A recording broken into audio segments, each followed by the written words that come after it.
అందరికీ నమస్కారం. వందే మాతరం,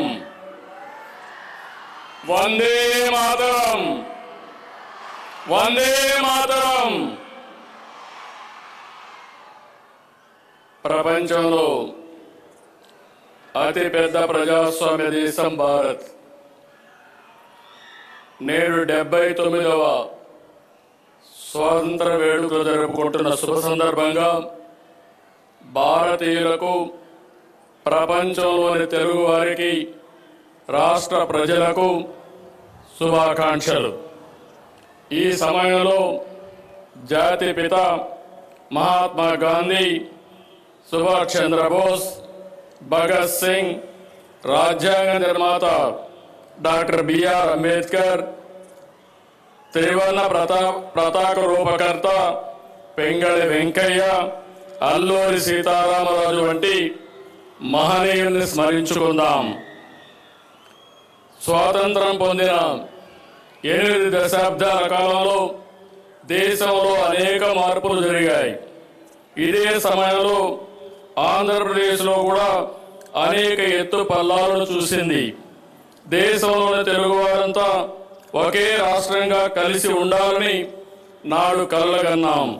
స్వాతంత్రానికి ముందే విశాలాంధ్ర కోసం పోరాడాం. అమరజీవి పొట్టి శ్రీరాములు ప్రాణత్యాగంతో కర్నూలు రాజధానిగా 1953 అక్టోబర్ 1వ తేదీన ఆంధ్ర రాష్ట్రం ఏర్పడింది. ఆ తర్వాత 1956 నవంబర్ 1వ తేదీన హైదరాబాద్ రాజధానిగా మొదటి భాషా ప్రయుక్త రాష్ట్రంగా ఆంధ్రప్రదేశ్ అవతరించింది. మళ్ళీ తిరిగి 2014లో రాష్ట్ర విభజనలో 2 తెలుగు రాష్ట్రాలు ఏర్పడ్డాయి. ఇలా ప్రతిసారి కొత్త సవాళ్లతో రాష్ట్రం ప్రయాణం సాగింది. 2014లో ఆంధ్రప్రదేశ్ విభజన తర్వాత జరిగిన పరిణామాలను ఒకసారి గుర్తు తీసుకోవాల్సిన అవసరం ఉంది. నవ్యాంధ్రప్రదేశ్కి మొదటి ముఖ్యమంత్రిగా ప్రజలు నాకు అవకాశం ఇచ్చారు. అనుభవం, ప్రజల సహకారంతో కష్టపడి దేశంలో టాప్ 3 రాష్ట్రాల్లో ఒకటిగా ఏపీని నిలిపాం.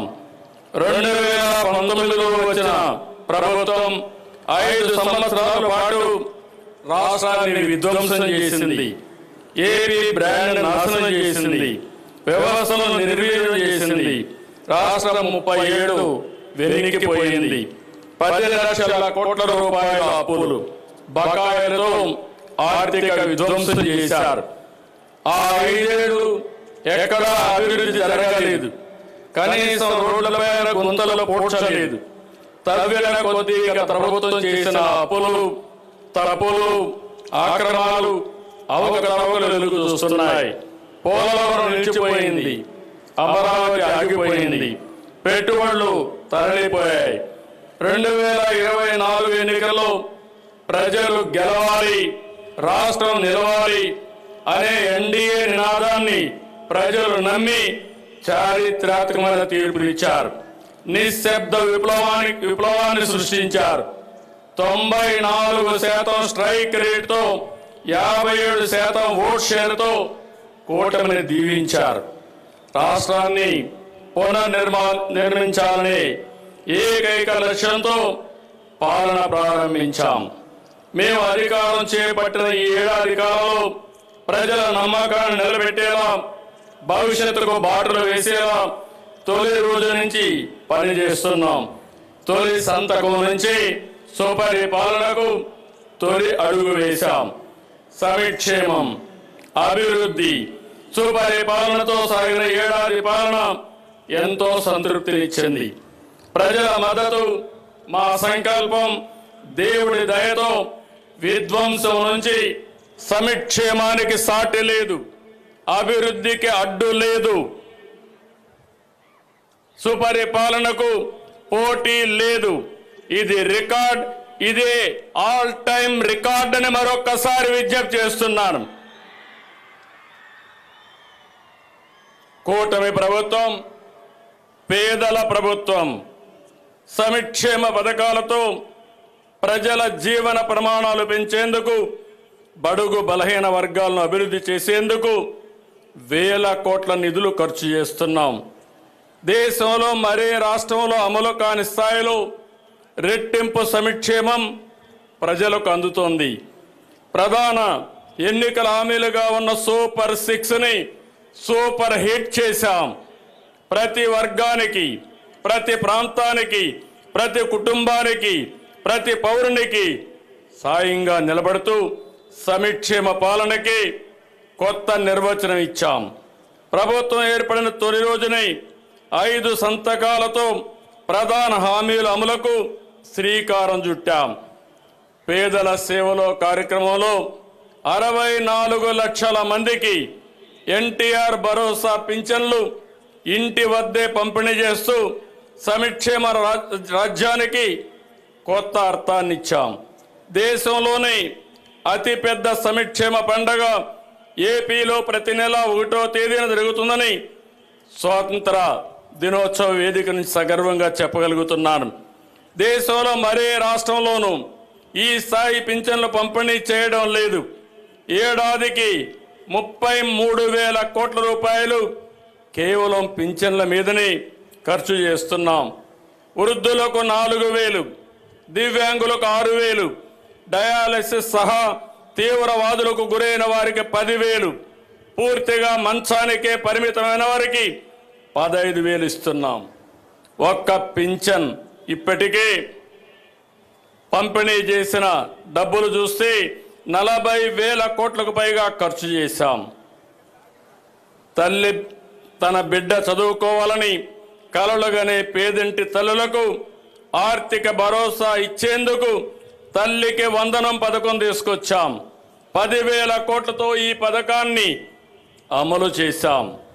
ఒక్కొక్క విద్యార్థికి 15,000 చొప్పున మొత్తం 67 లక్షల మంది తల్లుల ఖాతాలో జమ చేశాం.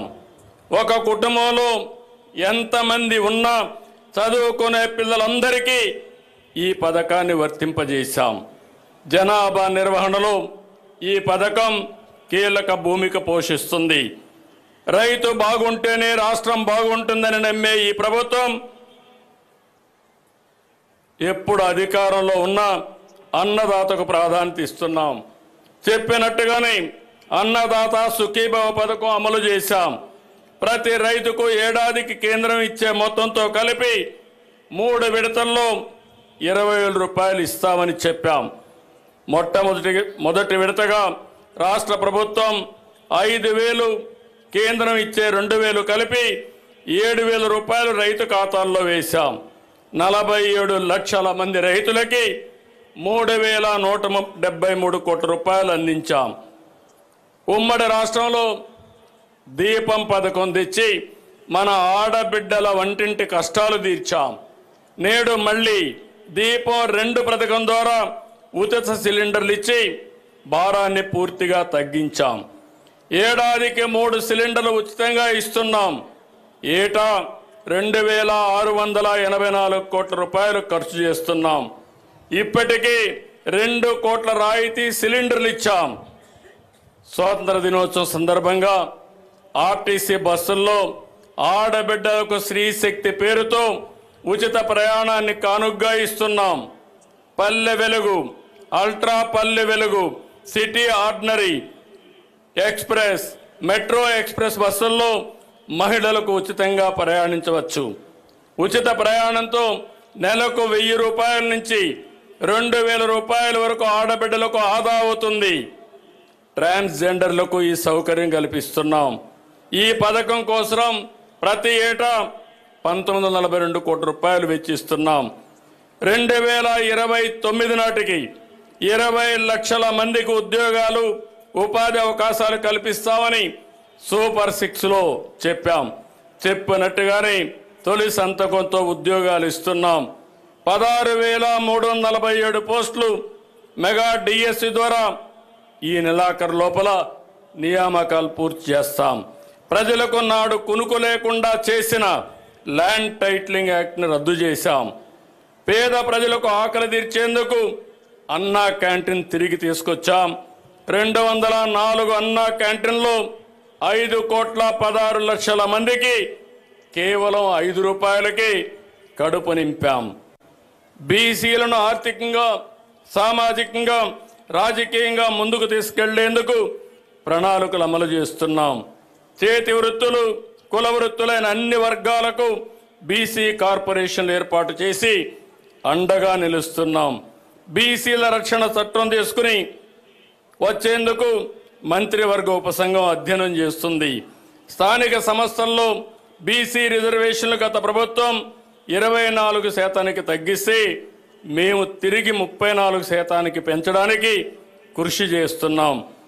బీసీల గృహ నిర్మాణానికి అదనంగా 50,000, బీసీల ఇళ్లపై 3 కిలోవాట్ల సోలార్ రూఫ్ టాప్కి 98,000 రూపాయలు సబ్సిడీ ఇస్తున్నాం. దేవాలయాల్లో పనిచేస్తున్న నాయి బ్రాహ్మణులకు కనీస వేతనం 25,000కు పెంచాం. దేవాలయ ట్రస్ట్ బోర్డులో చోటు కల్పించాం. 40,000 సెలూన్లకి 200 యూనిట్లు ఉచిత విద్యుత్ ఇస్తున్నాం. మేనిఫెస్టోలో చెప్పినట్టు కల్లు గీత కార్మికులకి 10% మద్యం దుకాణాలు, బార్లు కేటాయిస్తున్నాం. మత్స్యకారులకు వేట విరామ సమయంలో 20,000 రూపాయల ఆర్థిక సహాయాన్ని ఇస్తున్నాం. మత్స్యకారుల సేవలో పథకం ద్వారా 1,29,178 మందికి 259 కోట్ల రూపాయలు అందించాం.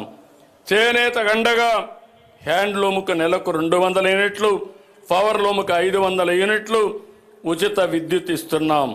చేనేత ఉత్పత్తులకు జీఎస్టీ 5% రీఎంబర్స్మెంట్ ఇస్తున్నాం. నేతన్న భరోసా కింద చేనేత కుటుంబానికి ఏడాదికి 25,000 రూపాయలు సహాయం చేస్తున్నాం. వడ్డెరులకు మైనింగ్ లీజుల్లో 10% కేటాయిస్తాం.